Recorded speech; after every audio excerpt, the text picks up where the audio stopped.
Merci. Et avant toute chose, je tiens à remercier la Fondation pour une Europe des Nations et des Libertés d'avoir organisé cette conférence. Et puis également, bien sûr, des remerciements particuliers à Mario Borghesio qui a beaucoup contribué à cette organisation.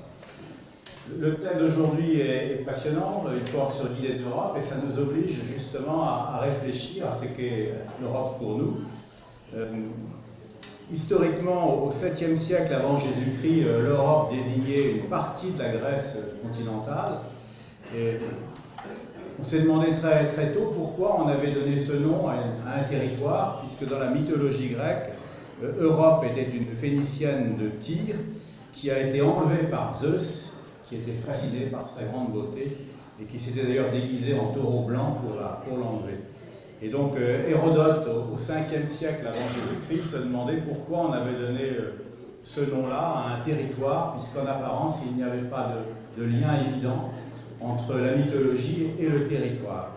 Alors en réalité, on n'a pas la réponse, hein, on n'a pas avancé depuis Hérodote, mais moi j'y vois le signe que l'Europe est un territoire attirant. Et donc, de ce point de vue, c'est très bien d'avoir donné ce nom-là à ce continent. Géographiquement, on sait qu'aujourd'hui, l'Europe va de l'Atlantique à l'Oural. Celui qui l'a dit le premier de façon éclatante, c'était le général de Gaulle, dans un discours qui a fait date, un discours à Strasbourg, en novembre 1959. Et c'est une conception très intéressante, puisque ça permet de signaler que l'Europe de nos jours englobe bien entendu la Russie, mais pas la Turquie. Et je pense que De Gaulle, de ce point de vue, a tout à fait raison. Alors pourquoi? Parce que l'Europe ne doit pas être définie sur des bases uniquement strictement géographiques, mais aussi sur des bases historiques, bien sûr. L'Europe, ça signifie des liens de proximité culturelle entre toutes les populations qui y vivent. Marc Bloch, le célèbre historien, a dit que l'Europe a surgi historiquement très exactement quand l'Empire romain s'est écroulé, c'est-à-dire en 476. Bien sûr, c'est une date très symbolique, mais que voulait-il dire par là? Eh bien que, paradoxalement, l'Empire romain a peut-être retardé l'émergence de l'Europe comme continent. On sait, bien entendu, tout ce que l'Europe doit sur le plan juridique, sur le plan culturel, à Rome. Mais il n'empêche que l'Empire romain avait déplacé son axe autour de la Méditerranée. Et donc n'avait pas polarisé son effort uniquement sur le territoire qui est devenu aujourd'hui l'Europe. D'où cette réflexion intéressante de Bloch. Quand l'Empire romain s'effondre, eh bien, il y a le christianisme qui va tenter de prendre le relais de cette grande organisation qui s'était effondrée. Et c'est, je pense, le christianisme qui va donner son unité spirituelle et culturelle à ce qu'est devenu l'Europe, en développant des églises, les églises qui forment nos paysages partout, en développant des monastères aussi. Les ordres monastiques ont joué un rôle considérable dans la naissance du développement du sentiment européen. Je pense par exemple à Saint Bernard de Clairvaux en France, mais aussi à Saint François d'Assise en Italie. François d'Assise d'ailleurs, qui semble-t-il est à l'origine de l'invention de la crèche de Noël. Et si je vous le dis, c'est parce qu'avec Mario Borghesio, on a eu l'initiative, surtout lui d'ailleurs, moi je ne fais que l'appuyer, cette année au Parlement européen, eh bien, d'inaugurer une crèche de Noël. Donc, de ce point de vue, nous étions tout à fait fidèles à ce sentiment chrétien et donc européen.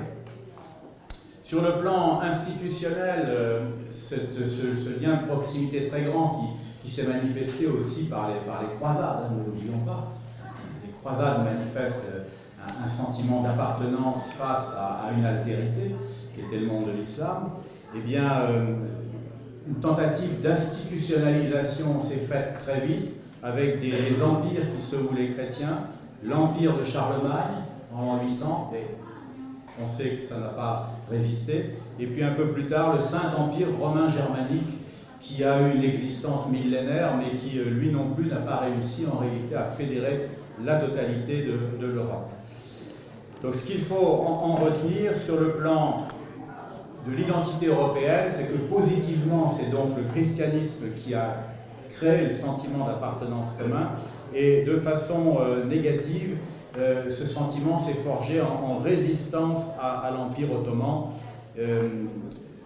Quelques dates, mais notamment la date principale, en 1683, Jean III Sobieski, le Polonais, arrive à fédérer les armées européennes du Saint-Empire romain germanique, d'Autriche, etc., pour repousser les Turcs qui faisaient le siège de Vienne. Et il avait tout à fait conscience, à l'occasion de cette victoire, eh bien, de rassembler en quelque sorte l'Europe chrétienne contre les Turcs. Et donc, on doit une certaine forme de reconnaissance aux Turcs aussi d'avoir accéléré ce sentiment d'identité. Alors, l'Empire ottoman, c'est extrêmement important de ce point de vue, puisque je vous rappelle qu'il y a un événement majeur qui a beaucoup frappé le sentiment des Européens, c'est la prise de Constantinople par les Turcs en 1453, qui a fait comprendre qu'il y avait là deux mondes qui s'affrontaient, le monde chrétien d'Europe et puis le monde musulman de l'Empire turc.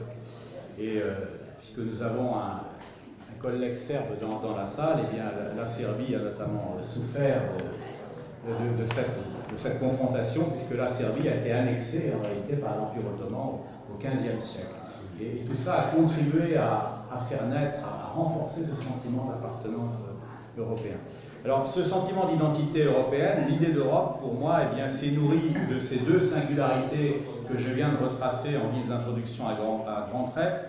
D'une part, l'attachement à des libertés qui sont héritées en réalité du christianisme, et d'autre part, un sentiment de solidarité face à l'islam. Et le problème, c'est que l'Union européenne, à mon sens, ne respecte aucun de ces deux éléments constitutifs de l'identité européenne.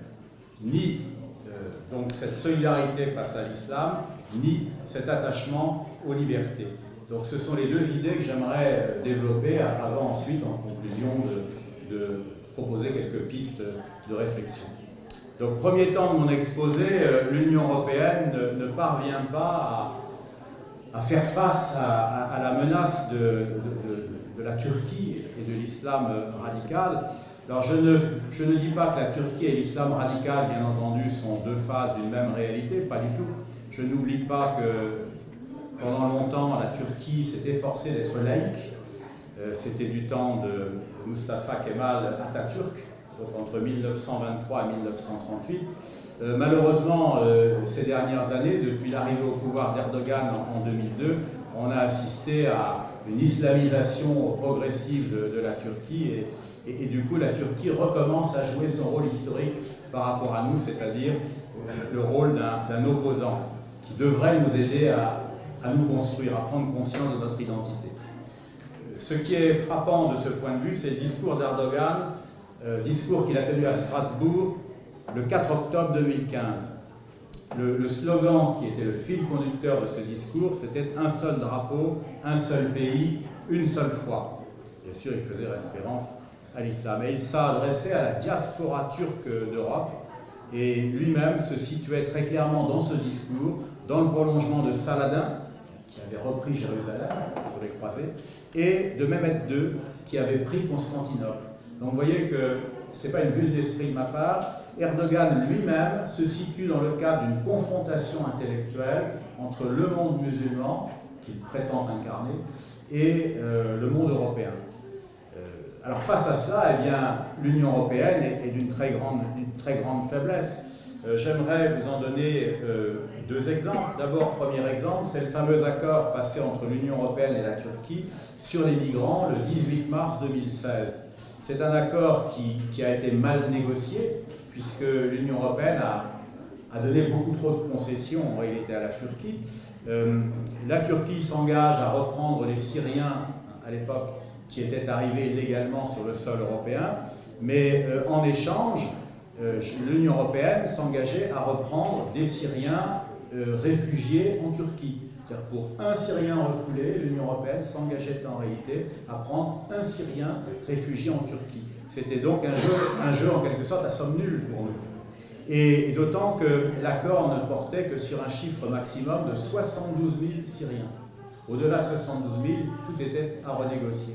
Donc, vous voyez que c'était un leurre en réalité destiné à rassurer l'opinion publique européenne. On donnait aussi à la Turquie, en échange finalement de ce geste qui n'était pas si grand, 6 milliards d'euros. 6 milliards d'euros d'aide spécifique, ce qui est considérable. Ce n'est pas tout. On s'engageait à accorder aux Turcs une libéralisation des visas pour l'ensemble des Turcs, c'est-à-dire à ouvrir en grand nos frontières. Et puis, bien sûr, dernier élément, l'Union européenne, par cet accord, confirmait le processus d'adhésion de la Turquie à l'Union européenne, ce qui intrinsèquement pose un problème pour les raisons historiques que j'ai évoquées. Donc, comme vous le voyez, tout cela montre à quel point l'Union européenne est incapable de défendre l'identité européenne face à la Turquie. Le deuxième élément de preuve, c'est le rapport Piri, qui a été voté par le Parlement européen le 13 mars 2019, c'est-à-dire il y a quelques jours. C'est un rapport qui porte sur la Turquie. Alors, quand on le lit au départ, on est rassuré, puisque le rapport énumère toutes les nombreuses violations des libertés et des valeurs européennes commises par Erdogan, mais ça ne débouche pas du tout sur ce qu'on attendait. Ce qu'on attendait, c'était la décision de mettre fin définitivement aux négociations d'adhésion.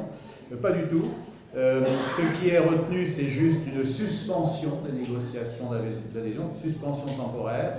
D'autre part, les aides financières, les aides habituelles financières à la Turquie sont dans l'ensemble versées quand même. Le rapport préconise aussi un renforcement de l'union douanière avec la Turquie. Et en quelque sorte, récompense un mauvais allié, ce qui est le comble. Et puis, la promesse de libéralisation des visas est expressément maintenue dans ce rapport. Donc, c'est un rapport d'une très grande faiblesse et malheureusement, il a été voté par une majorité du Parlement européen. Alors, bien sûr, pas par le groupe Europe des Nations et des Libertés, mais par les autres groupes dans leur ensemble. Cette très grande faiblesse se retrouve aussi vis-à-vis de l'islam radical. C'est peut-être encore plus grave. Alors bien sûr, le Parlement européen a été obligé de réagir, puisque vous savez qu'il y a eu un attentat terrible perpétré contre le marché de Noël de Strasbourg le 11 décembre 2018, assez récemment. Et dès le lendemain, le Parlement européen a voté une résolution qui condamne, alors clairement pour le coup, le terrorisme islamiste. Donc, tout ce qu'on appelle l'islam radical, c'est-à-dire Daesh notamment, Al-Qaïda, est clairement condamné. On a attendu longtemps une condamnation si ferme. Il a vraiment fallu que le Parlement soit poussé en quelque sorte dans ses retranchements. Mais malgré cette condamnation, lorsque l'on creuse quelle est la politique de l'Union européenne, on s'aperçoit qu'il y a un très grand angélisme vis-à-vis de l'islam radical.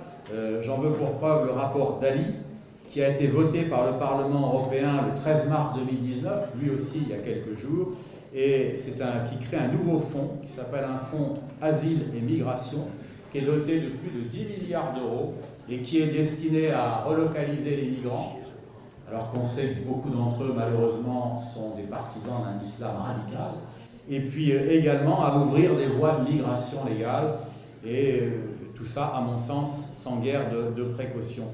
Le même rapport prône, de façon très angélique toujours, je cite, un dialogue interculturel et interreligieux entre les sociétés d'accueil et les migrants, c'est-à-dire que le point de vue qui est développé ici, ce n'est pas la première fois, il est vrai, c'est qu'il ne faut pas imposer les cultures des sociétés d'accueil aux migrants, mais s'adapter en quelque sorte aux cultures des migrants, ce qui moi personnellement ne manque pas de m'étonner. Et puis bien sûr, ce même rapport Dalli se propose de continuer à financer massivement les organisations non gouvernementales immigrationnistes, comme par exemple Open Society du milliardaire George Soros. Donc tout ça n'est pas très encourageant.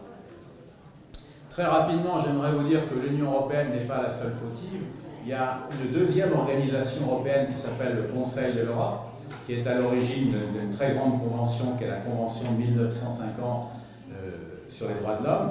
Et malheureusement, cette convention qui est supposée protéger nos libertés, protéger nos valeurs, notamment face à l'islam radical, eh bien, ne le fait pas très bien, puisque récemment, la Cour européenne des droits de l'homme a rendu un arrêt du 19 décembre 2018, un arrêt Molla Sali contre Grèce, qui donne un peu le vertige, puisque pour la première fois, la Cour accepte que la charia soit appliquée à une partie de la population d'un pays européen, la Grèce.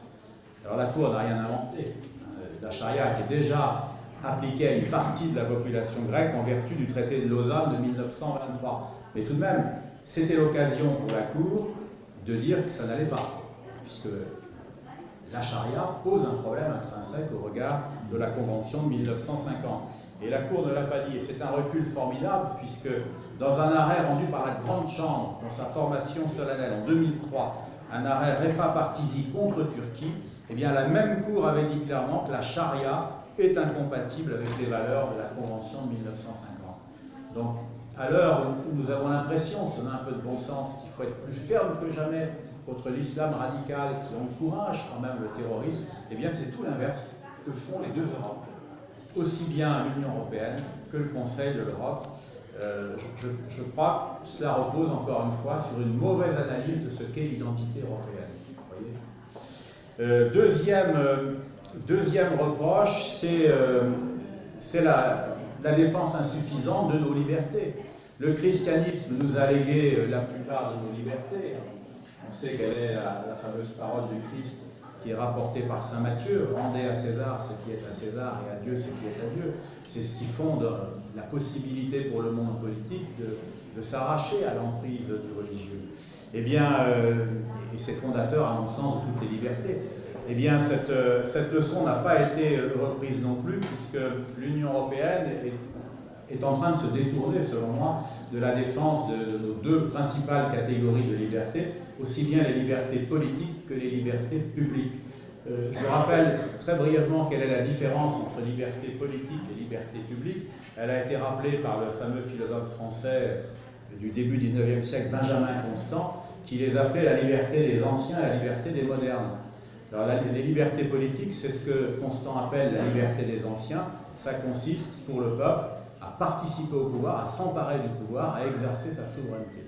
Et ça s'exprime donc par des libertés politiques qui sont le droit de voter et le droit de se présenter aux élections, pour faire simple. Et par opposition, les libertés des modernes, ce sont des libertés plus individualistes, qui consistent pour les individus à revendiquer une sphère d'autonomie face au pouvoir politique. Ce qui donne la liberté d'opinion, la liberté de religion, la liberté d'aller et venir, etc. Eh bien, ce qui est frappant, alors, cette analyse de Benjamin Constant correspond à nos traditions occidentales qui distinguent bien les deux catégories de liberté. J'aimerais juste vous en donner rapidement une preuve. C'est notre déclaration française de 1789 qui s'intitule Déclaration des droits de l'homme et du citoyen. Eh bien, l'expression droit de l'homme renvoie en réalité à ce que Constant appelle les libertés des modernes, les libertés individualistes, alors que les libertés et droits du citoyen renvoient au contraire aux libertés politiques. Et les deux sont étroitement liés dans la déclaration, mais distingués justement, fort justement. Eh bien, aucune de ces deux catégories de liberté n'est convenablement défendue par l'Union européenne, ce qui est assez effrayant.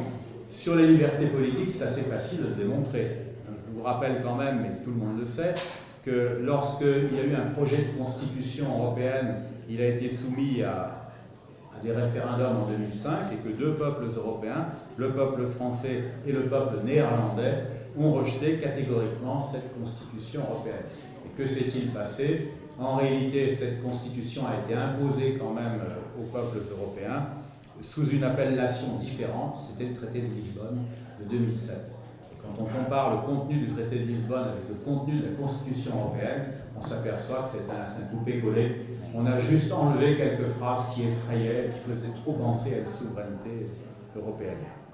Alors, de même, une autre atteinte aux libertés politiques, c'est le concept de souveraineté européenne qui est développé de plus en plus ces derniers temps par le président Macron et qui est extrêmement dangereuse. C'est une expression qui est négatrice intrinsèquement de nos libertés politiques, puisque dans la théorie classique de la souveraineté, telle que Jean-Jacques Rousseau, par exemple, l'a développée, eh bien, la démocratie implique nécessairement la souveraineté du peuple.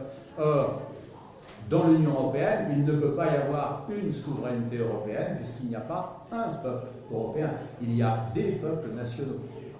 Et donc, à vouloir promouvoir une souveraineté sans peuple, on cherche en réalité tout simplement à donner le pouvoir à une oligarchie. Et pour vous montrer à quel point cette attaque en règle contre les libertés politiques est d'actualité, Eh bien, très récemment, le Parlement européen a voté une décision du 31 janvier 2019 qui consiste à modifier son règlement intérieur. Cette décision a été prise sur présentation d'un rapport Corbett. Alors en apparence, modification de règlement intérieur du Parlement européen, on se dit, c'est pas si grave.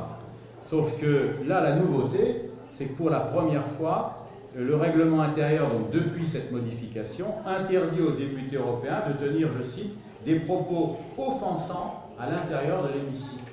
Et c'est très effrayant parce que le concept de propos offensants est extrêmement flou. Ça peut servir demain à un président de séance à interrompre immédiatement l'orateur, à l'exclure de la salle et même, tenez-vous bien, à ordonner la censure de l'enregistrement qu'on aurait éventuellement le temps de faire. Et c'est contraire à toute la tradition parlementaire occidentale qui reconnaît aux parlementaires le droit à une parole absolument libre à l'intérieur de l'hémicycle, puisque là, ils ne s'expriment pas en tant qu'individu à ce moment-là, mais en tant que représentants du peuple. Donc, s'ils ne peuvent pas s'exprimer convenablement, eh bien, c'est l'ensemble de la démocratie qui est bafouée. Et on l'a échappé belle, parce que dans le rapport Corbett, il y avait une proposition encore pire qui permettait à la majorité du Parlement européen d'interdire la création d'un groupe parlementaire, de l'interdire à une minorité, dès lors que la majorité estimait qu'il n'y avait pas assez d'affinité politique entre ses membres. C'était bien sûr un amendement qui était dirigé contre le groupe Europe des Nations et des Libertés. Et nous avons eu de la chance. Ce jour-là, il y avait un certain absentéisme. Il fallait 376 voix, la majorité absolue du Parlement, pour que cette disposition soit votée. Et la proposition en a recueilli que 354. Il en a manqué 22, ce qui provisoirement nous sauve et donc nous donne la possibilité de continuer à défendre nos populations à l'intérieur du Parlement européen. Alors, en ce qui concerne un exemple d'atteinte aux libertés publiques, cette fois, eh bien, j'aimerais prendre l'exemple de la liberté d'expression qui subit à l'heure actuelle une attaque d'une gravité sans précédent. L'Union européenne, je crois que beaucoup de parlementaires s'en sont d'ailleurs même pas rendus compte, l'Union européenne a édicté un code de conduite en 2016, un code de conduite contre les discours de haine sur Internet. Alors l'expression discours de haine, c'est encore une expression très floue. On peut mettre sous ce pavillon n'importe quoi, y compris des discours qui simplement ne plairaient pas à une majorité en place. Alors ce qui est extraordinaire, c'est que pour une fois, ce code de conduite de 2016 n'est pas l'œuvre d'un texte qui est voté en bonne et due forme selon les procédures prévues par les traités européens. C'est l'œuvre d'une négociation informelle entre la Commission, Madame Jourova pour être précis, et 4 grandes entreprises d'Internet, Facebook, Microsoft, Twitter et YouTube. Et à 5, ils ont donc signé ce code de conduite qu'ils ont écrit d'une seule voix et ils l'imposent, à l'heure où je vous parle, à toutes les entreprises qui travaillent sur Internet. Alors ça veut dire que ces grandes entreprises privées d'Internet, qui sont d'ailleurs en général même pas européennes, commencent à légiférer d'une certaine façon. Les parlementaires n'ont pas été sollicités pour avaliser ce texte. C'est quand même extraordinaire. Et ça s'applique puisque il y a quelques semaines seulement, j'ai découvert qu'une plateforme donc internet française qui s'appelle jeuxvideo.com eh bien, a accepté de se plier à ce code de conduite, donc qui devient dans les faits très contraignant. Alors c'est inquiétant parce que ça peut être la mise en place d'une censure. Parce qu'encore une fois, discours de haine, c'est extrêmement fou. Ce n'est pas tout. Certains États membres sont en train d'aller plus loin et sont en train de faire ce que l'Union européenne n'a pas encore osé faire, c'est-à-dire mettre tout cela, mettre cette censure des prétendument discours de haine dans des textes. L'Allemagne l'a fait, puisqu'une loi allemande est entrée en vigueur en 2018 et censure de tels discours. Donc, ça pose beaucoup de problèmes d'ailleurs en Allemagne, la presse commence à s'inquiéter. Ça met en place ce que la presse allemande pensait être une sorte de police privée des médias. Et puis en France, eh bien, ça y est, le président Macron a un projet similaire qu'il vient d'annoncer et il souhaite faire voter une loi qui obligerait donc les plateformes Internet à retirer sous 24 heures les contenus de haine manifestes, sous peine d'amende absolument énorme.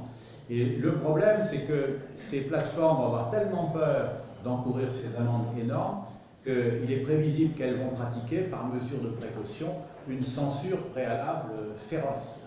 Dès qu'elles auront un petit doute sur le contenu d'un texte, pour ne pas encourir cette sanction, eh bien, elles le censureront. Donc on va mettre en place une forme d'autocensure et pouvoir dire ensuite, moi je m'y suis pour rien. Et si, en réalité, il sera pour tout.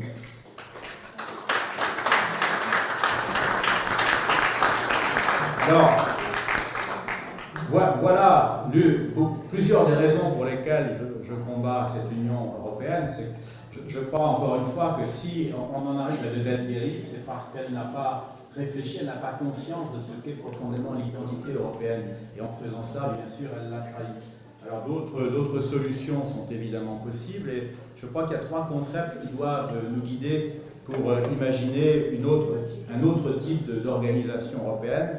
Le premier concept, c'est le concept d'identité, puisqu'il y a une identité européenne que j'ai essayé de définir.